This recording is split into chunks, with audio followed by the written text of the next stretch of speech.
सबसे बड़ा पाप, सबसे बड़ा दोष, सबसे बड़ा अवगुण क्या है? चलिए प्रश्न आपसे कि दुनिया का सबसे बड़ा पाप, सबसे बड़ा दोष, सबसे बड़ा अवगुण क्या है? लोभ। बोलते जाइए, एक एक जने वहां बैठे बैठे बोलते रहिए। परिग्रह। और झूठ बोलना पाप है। और पीछे वाले चोरी, राग और द्वेष, मोह और माया। चलो पहुंचे हैं वहां तक जहां तक मैं पहुंचाना चाहती हूं।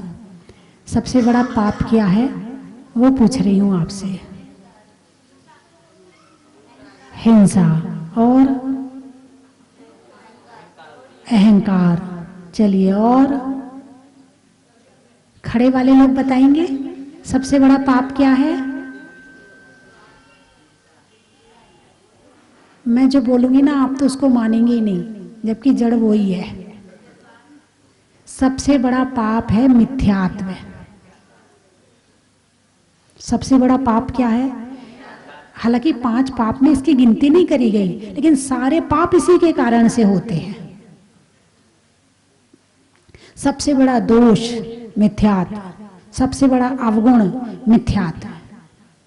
आपने हिंसा की परिभाषा को जाना कि जीवों को मारना हिंसा है, झूठ बोलना झूठ है, किसी की वस्तु ले लेना चोरी है, अब्रह्म करना अब्रह्म है, कुशील है, और सामान इकट्ठा करना परिग्रह है।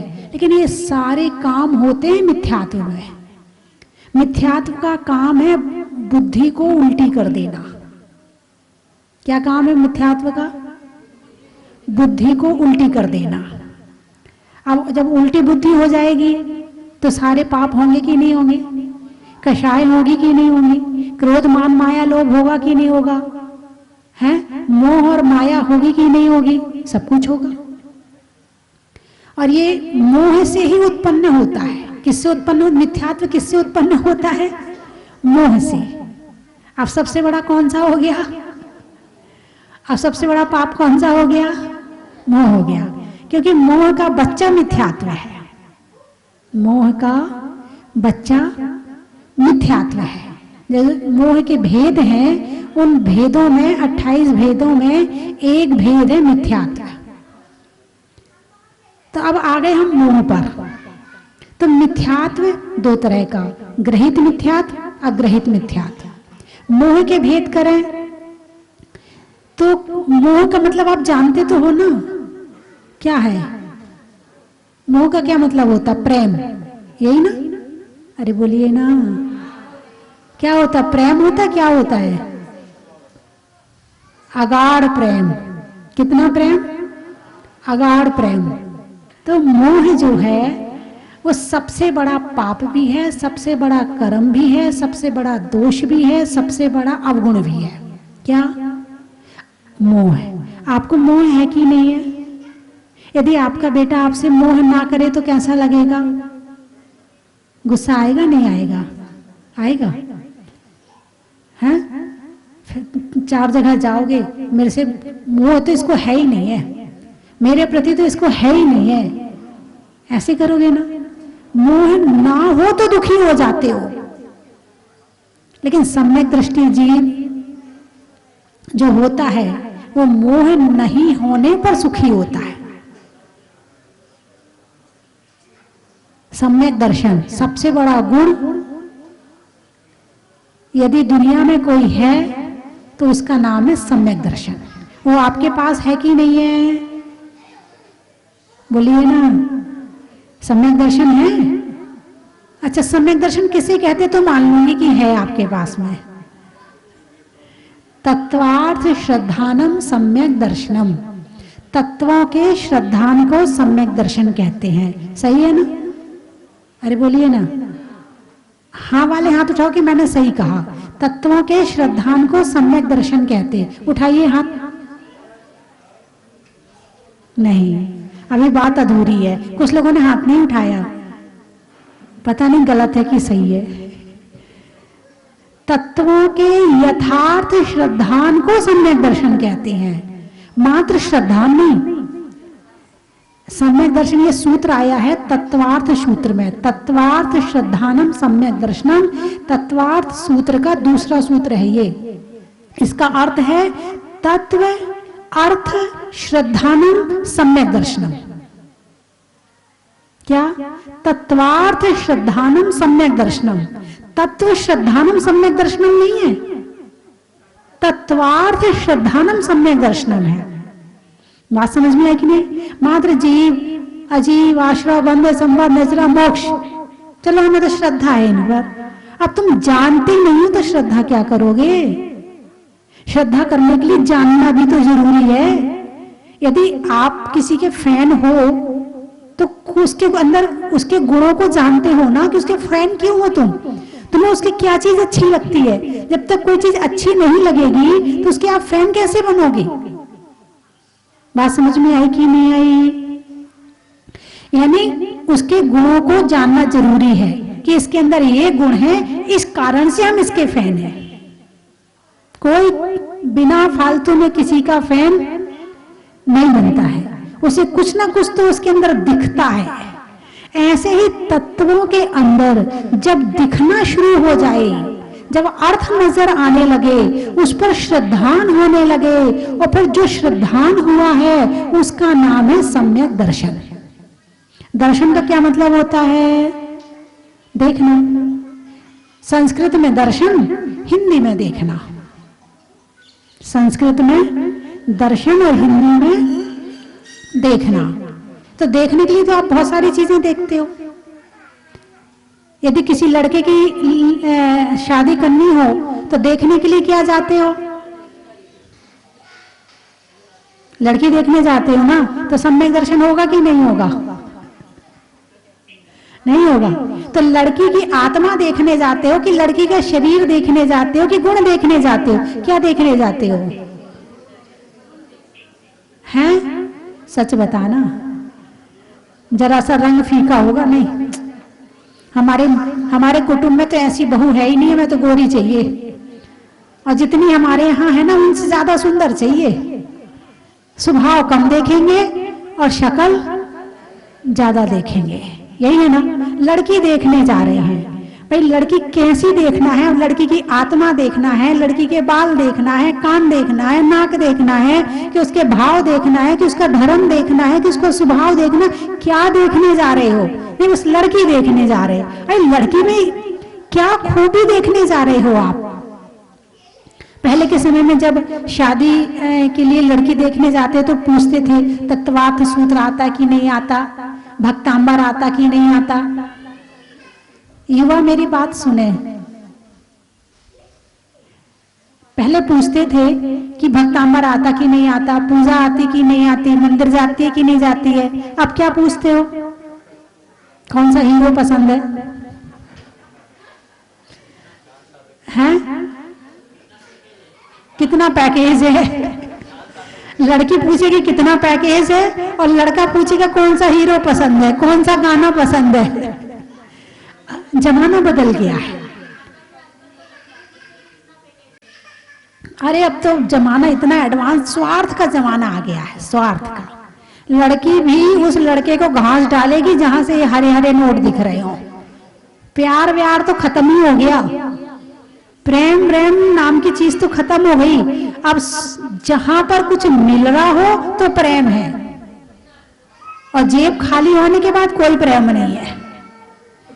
ये जमाना जो आ रहा है ना, ये सुखी वाला जमाना नहीं आ रहा, सुख बढ़ने वाला जमाना नहीं है, दुख बढ़ने वाला जमाना। आजकल के बच्चे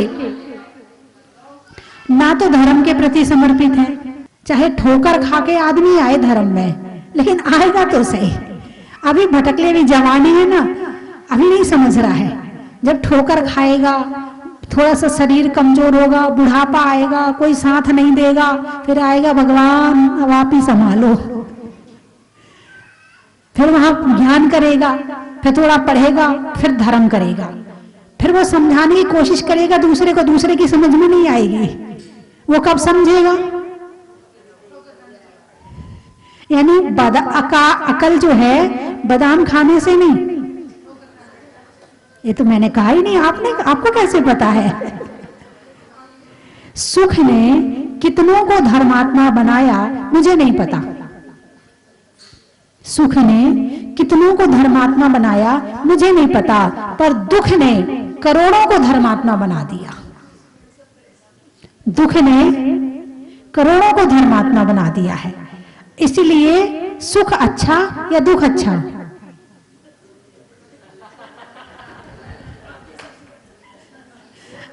क्या बात है, हैं? अभी कोरोना में कितने धर्मात्मा बन गए, बहुत धर्मात्मा पैदा होगा कोरोना में, हैं? लोग बीमार होते हैं, जब तक बीमारी नहीं हो ना तो मंदिर जाने का नाम भी नहीं लेते हैं, घर के काम भी दौड़ दौड़ के करते हैं, होटल भी जाते हैं, घूमने भी जाते हैं, और जहां धर्म का काम आता हमसे नहीं होता है।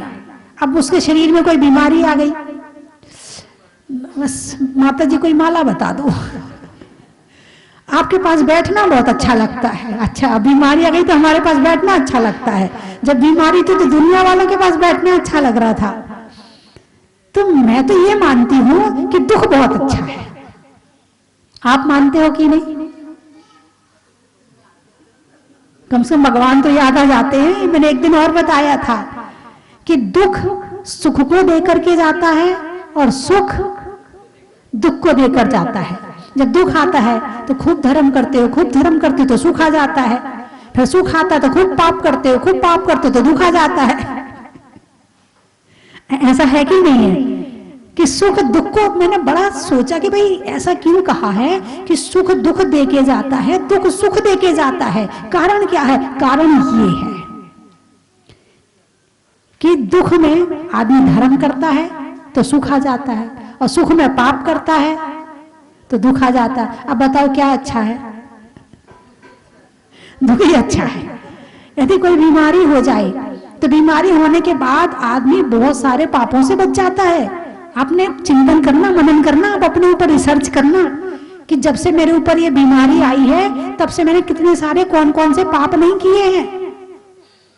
विचार करना, ये जो दुख आया है ना, ये पापों से रोकने के लिए आया है। ये बीमारी आई है ना, ये पापों को दूर करने आई है, वो धर्म में लगाने के लिए आई है। दिन भर बीमारी का टेंशन मत करना, बीमारी आने के बाद में धर्म करना शुरू कर देना। यदि बीमारी को याद करोगे तो बीमारी और बढ़ेगी, बीमारी को याद ना करके भगवान को याद करोगे तो बीमारी घट जाएगी। क्या याद करते हो, बीमारी को या भगवान को? भगवान को, फिर तो ठीक है। सामने वाले तो भगवान को याद करते हैं, पीछे वाले भगवान को याद करते हैं। अच्छा, बड़े अच्छे लोग बैठे हैं, भगवान को जानते हो इसका मतलब आप? अच्छा, बीमारी में मोबाइल चलाते हैं। अरे मोबाइल भी चला लो, कोई दिक्कत नहीं, मैं छूट दे रही हूँ आपको मोबाइल चलाने की, लेकिन मोबाइल में प्रवचन सुनना, मोबाइल में ध्यान के जो सूत्र आए हैं वो सुनना, मोबाइल में जो आध्यात्मिक जैन भजन है उनको सुनना, मोबाइल में कुछ सीखना, क्लासें चलती है आजकल बहुत सारी मोबाइल में। मैंने सुना है बड़े बड़े पंडित जी क्लासें ले रहे हैं मोबाइल में, क्लासें ज्वाइन कर देना, उसमें रिसर्च। अरे जो व्यक्ति तन को ना जाने चेतन को क्या जानेगा, और जो जीवन को ना जाने वो जीव को कैसे जानेगा। कुछ खोज शुरू करो इस जीवन में, खोज शुरू करो।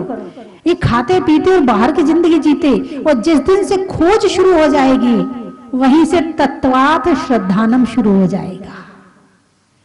जैन धर्म को अभी मानते हो आप केवल माता पिता के कारण, जैन धर्म में जन्म लेने के कारण, लेकिन दृढ़ श्रद्धान तब होगा जब आप उसे वास्तविक रूप से जान लोगे तो तुम्हारा श्रद्धान दृढ़ हो जाएगा। सराग देव देख में भला विशेष मानिया, स्वरूप जाहि वीतराग तू पिछानिया। है, मैंने बहुत सारे, एक यहाँ पर अभी एक फिजियोथेरेपिस्ट आई थी यहाँ पर, करीब 6-7 दिन रह के गई, तो उन्होंने जब यहाँ सब कुछ देखा, जैन धर्म को देखा, जाना, सुना, प्रवचन सुने, रोज प्रवचन में बैठती थी, तो बोले माता जी मैं इसलिए नहीं बोल रही कि जैन धर्म सबसे अच्छा है, मैंने सब कहीं घूम के मैं आई हूँ, और 7 दिन में पिछले साल भी 15 दिन रह के गई थी। बोले 2 बार मैं देख रही हूं, अब मैंने ये जान लिया है कि जैन धर्म से ज्यादा श्रेष्ठ कोई नहीं है। यदि मैंने और धर्म नहीं देखे होते तो शायद मुझे लगता नहीं और भी श्रेष्ठ हो सकते हैं, लेकिन मैं सारे सबके पास होके आई हूँ, सब संतों के पास होके आई हूँ, सबसे बातचीत करके आई हूँ, सारा देख के बचपन से धर्म में लगी हुई हूँ। वो जैन नहीं थी, बचपन से धर्म में लगी हुई हूँ, लेकिन जो मैंने जैन धर्म में देखा ऐसा धर्म तो मैंने दुनिया में नहीं देखा है। और इसलिए मुझे देखकर ये लगा कि सबसे श्रेष्ठ धर्म जैन धर्म है। यदि मोक्ष का मार्ग कहीं से मिलता है तो जैन धर्म से मिलता है। उसने सबको जाना फिर जाना। ऐसे ही आप पहले अच्छे से ज्ञान करो जैन धर्म का कि जैन धर्म है क्या, कहता क्या है जैन धर्म, बताता क्या है जैन धर्म, हमारे लिए क्या करता है जैन धर्म। और यदि आप जान लोगे ना तो ऐसा लगेगा भगवान बस धारण कर लूं, ऐसे भाव हो जाएंगे आपके। तो बंधुओं, आप सब बड़ी दूर दूर से आए और आज भक्त ज्यादा हैं। अभिषेक में भी बता रहे थे कि 22 मिनट लग गए आज शांति धारा में, 22 मिनट 25 मिनट। जब भक्त ज्यादा हो तो फिर भक्तों के नाम भी ज्यादा होते हैं, और जब नाम ज्यादा होते हैं तो फिर वो टाइम भी थोड़ा सा ज्यादा हो ही जाता है। तो आप लोग यहाँ आए, आप लोगों ने भगवान का अभिषेक किया, शांति धारा की। अभी कैसा महसूस किया आपने, अभी आप बताएंगे। यहाँ आकर आपको कैसा लगा अभी आपसे पूछा जाएगा, तब बताना। वैसे तो आप लोग महत्व सुनना चाहेंगे, मुझे लगता है बड़ा ही महत्व है ना। हाँ मुझे पता है, टीवी में देख के आए, सुनना जरूर चाहेंगे। चलिए मैं 3 चीजें बोलूंगी, बड़ा ही महत्व आपको बोलना है। हिंदी में मात्रा का, स्कूल में छात्रा का, और आज आपकी जहाजपुर की यात्रा का बड़ा ही महत्व है।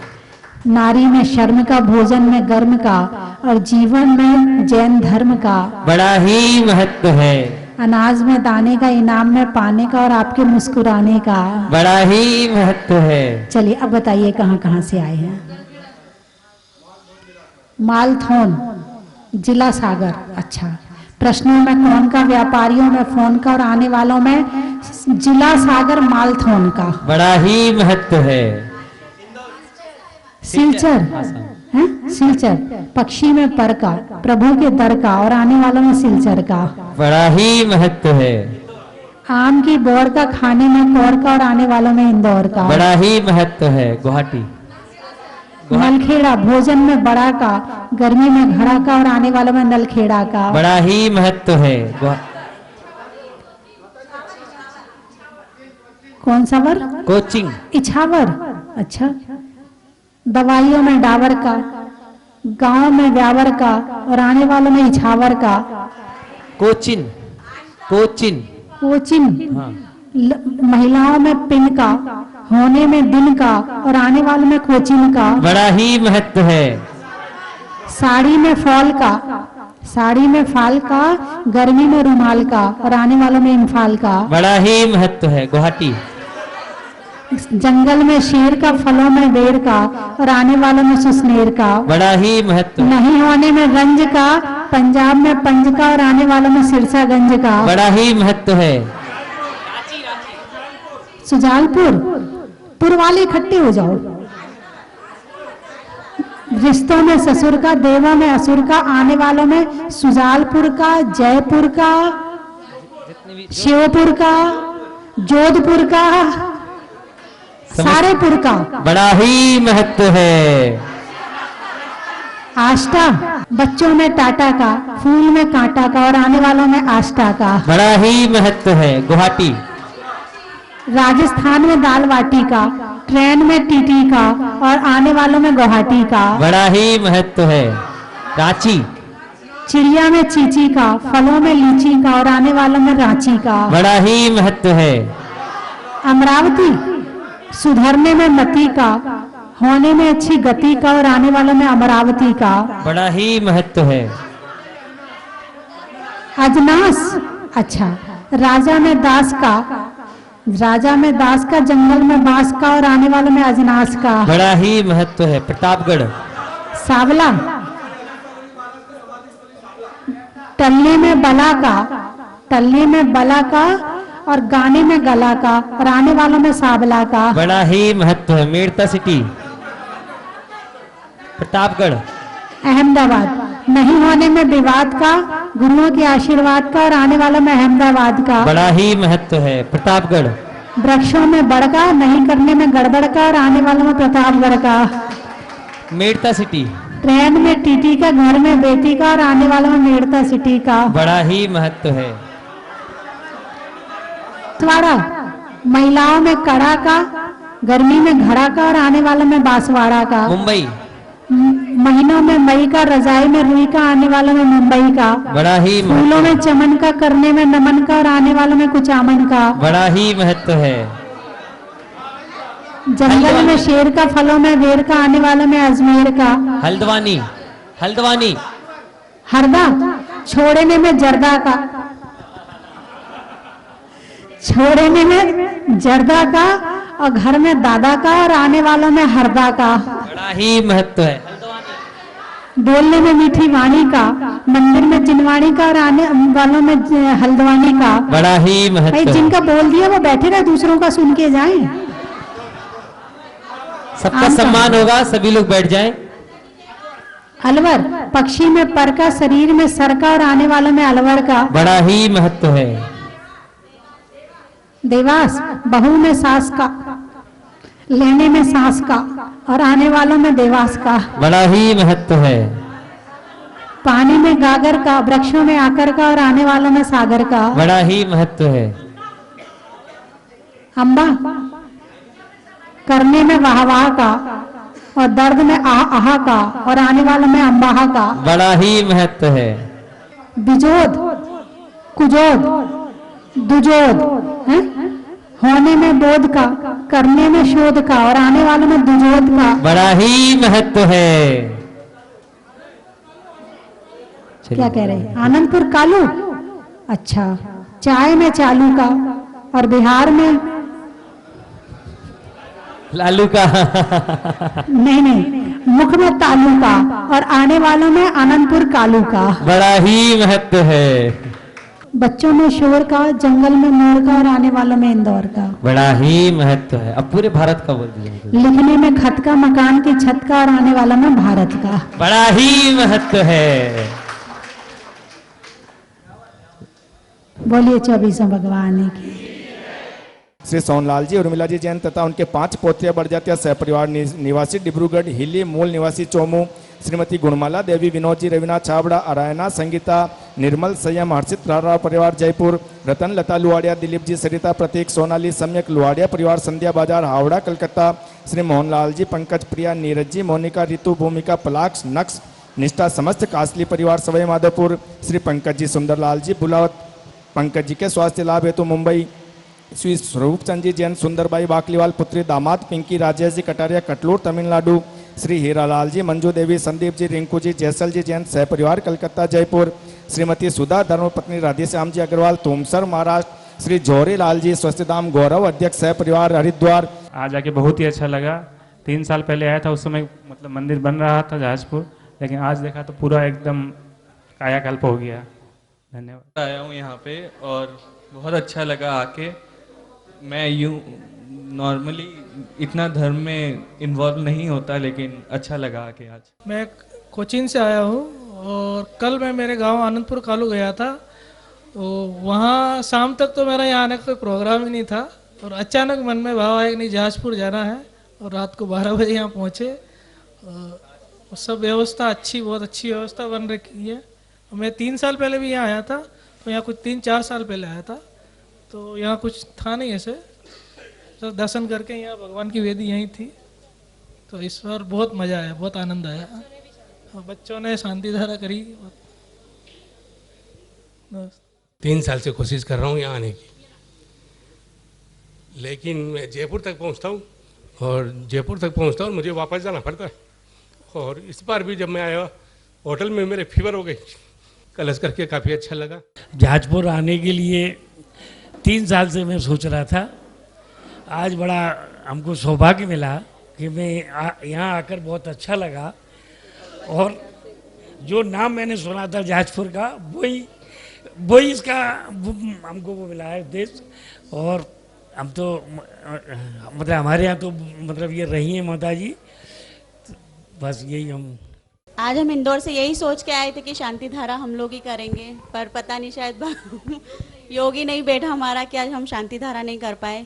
पर अगली बार जब भी आएंगे तो ये योग बनेगा हमारा कि शांति धारा हम लोग ही करें हम। जय जिनेन सभी को। परसों के दिन मैं आके गया था यहाँ पर माता जी के दर्शन करने के लिए, अपने पिताजी को छोड़ने के लिए। तब मैं 12 बजे से आसपास यहाँ से चला गया। कल सुबह 9 साढ़े 9 बजे मैं स्कूटर चला रहा था, तब मेरे को चलते चलते भाव आए कि मेरे को माता जी के दर्शन करने और अभिषेक करने की बहुत इच्छा हुई। मैंने तुरंत प्रभाव से गाड़ी रोककर अपनी धर्मपत्नी को फ़ोन किया कि अपने को जहाजपुर चलना है, हर सूरत में चलना है, कुछ भी हो जाए। तो इसने कहा कि मेरे ऐसा कुछ प्रॉब्लम हो रही है। मैंने कहा नहीं, अपन चलेंगे। इसने तुरंत स्वीकृति दी मेरे को। मैं 3 बजे यहाँ से निकला, 6 बजे यहाँ पर आ गया। पिताजी यहाँ से जा रहे थे वापस, तो वही बोले तू आ रहा है तो मैं यहाँ रूम बुक कर देता हूँ। तो ऐसे भाव बने बाबा का। मैं तो कह रहा हूँ 365 दिन है, 365 दिन रोज बुलाए। सबको जय जिनेन। अच्छा लगा, रोज आपके दर्शन करती, रोज आपको सुनती हूँ, 5:45 बजे बैठ जाती। वंदना माता जी। मैं आज आपको अपने 2 भाव, एक स्मृति माता जी के साथ और एक अतिशय यहाँ के क्षेत्र के बारे में बताना चाहता हूँ। 2017 में हम सांगानेर आए थे। अचानक भाव बना यहाँ पर आने का, दर्शन करने का भाव किए। मुझे व्यापार में बहुत बड़ा घाटा हो गया था, मेरे पास कोई नौकरी भी नहीं थी।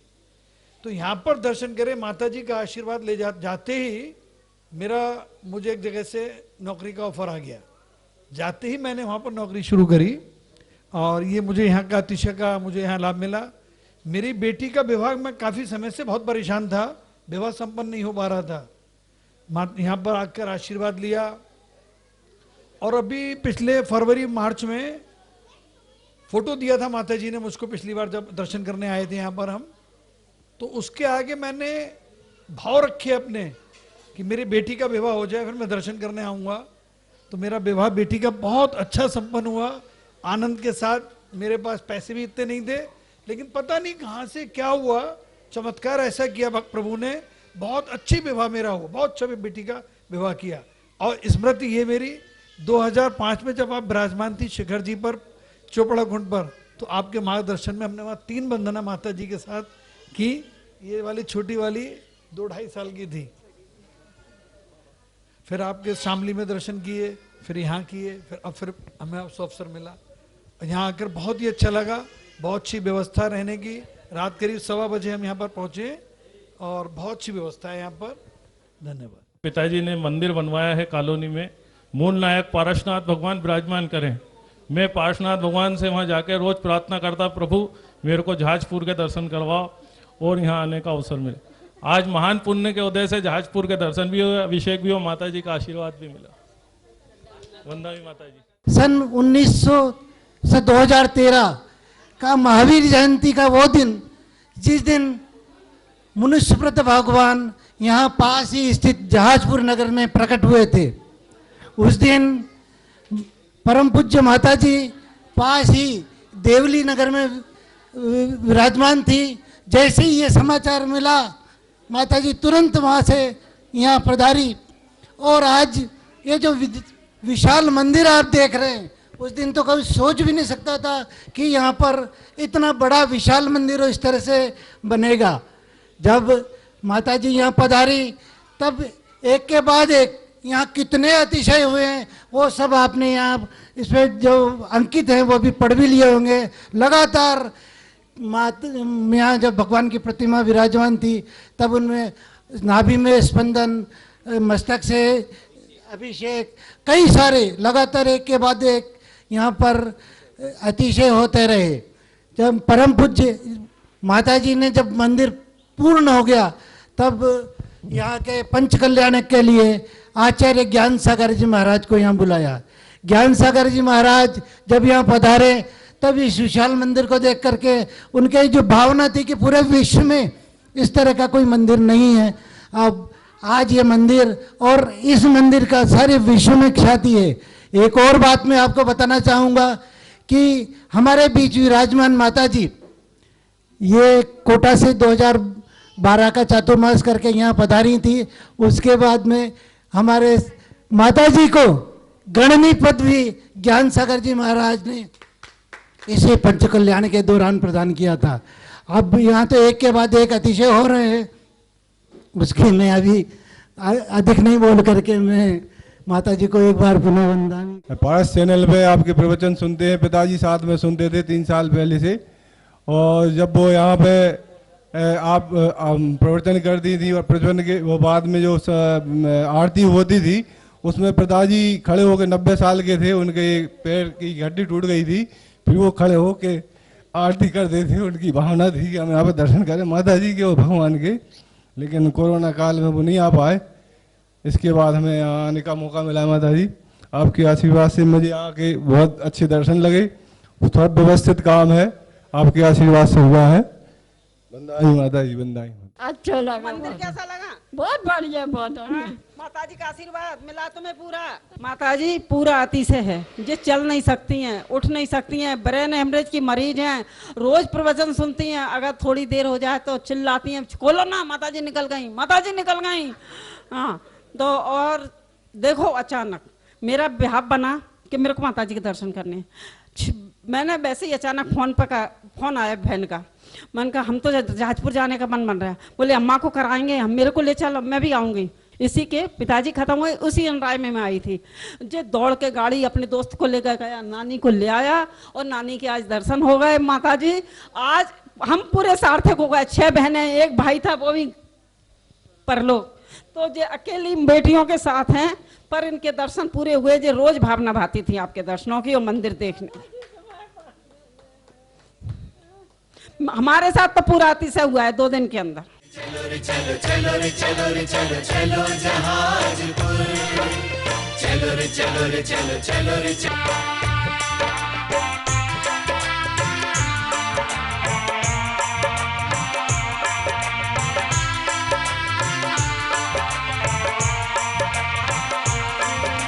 चलो रे चलो, चलो रे चलो रे चलो, चलो जहाजपुर, चलो रे चलो रे।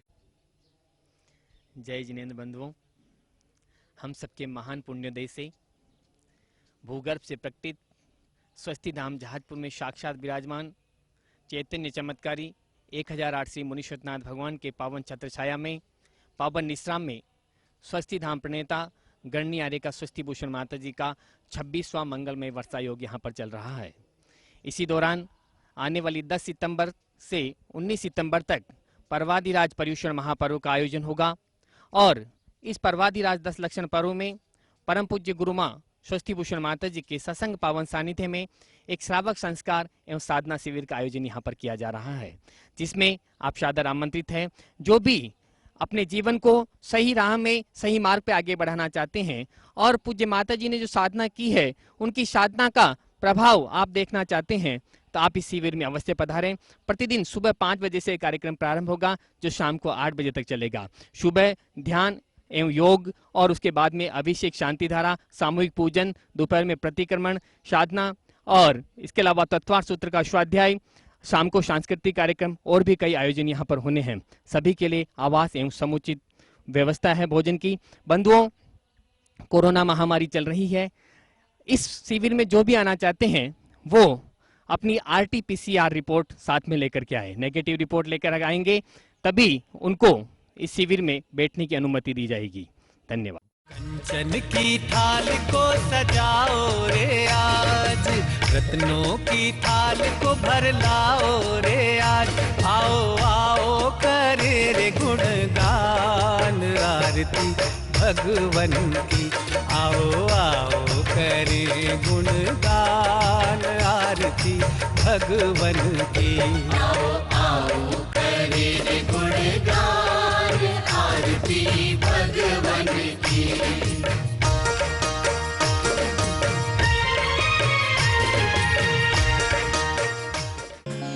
परम विदुषी लेखिका गणिनी आर्यका रत्न श्री 105 स्वस्ति भूषण माता जी, जिन्होंने मात्र 20 वर्ष में 100 से भी अधिक किताबें लिखकर जैन समाज को अनूठा योगदान दिया है।